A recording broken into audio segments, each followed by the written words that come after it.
Polemik rumah tangga Dewi Persik dengan Angga Wijaya terus menarik perhatian. Diketahui Dewi Persik telah digugat cerai oleh Angga Wijaya.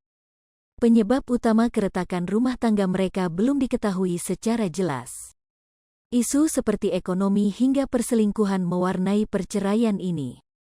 Lalu juga ada isu yang menyebutkan kalau Dewi Persik melarang Angga Wijaya untuk bekerja. Sementara itu selama ini publik mengetahui kalau Angga Wijaya adalah manajer Dewi Persik. Namun Dewi tak mengakui Angga sebagai manajernya. Sebab pekerjaan sebagai manajer tak benar-benar dilakukan Angga Wijaya. Bahkan Dewi Persik sampai menyebut Angga hanya menemaninya saat diranjang saja.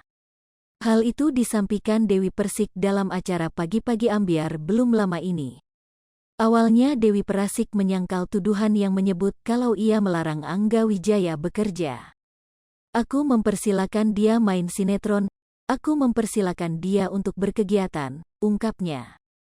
Lalu, dia juga memberikan modal buat suami. Dijelaskan Dewi Persik, ia akan memberikan uang untuk modal Angga Wijaya bekerja. Lalu Dewi Persik tak mengakui kalau Angga Wijaya manajernya. Hal itu lantaran Angga Wijaya tak mencarikan Dewi Persik pekerjaan seperti tugas manajer pada umumnya.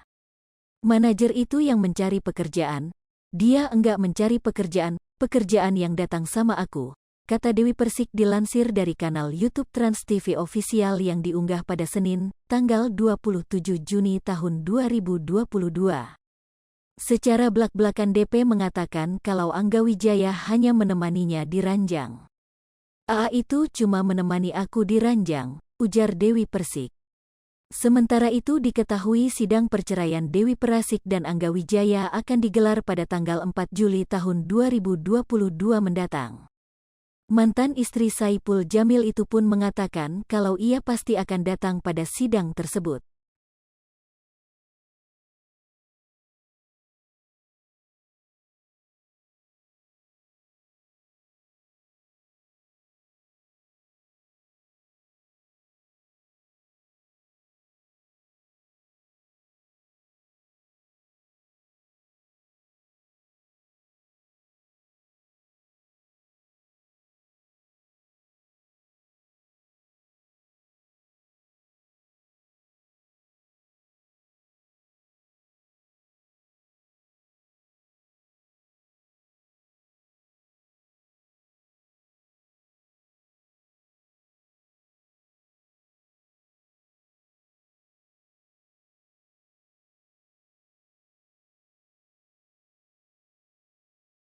Hai pemirsa Sri Popo TV, jangan lupa komen, like, dan subscribe, serta tonton terus berita-berita terupdate lainnya ya.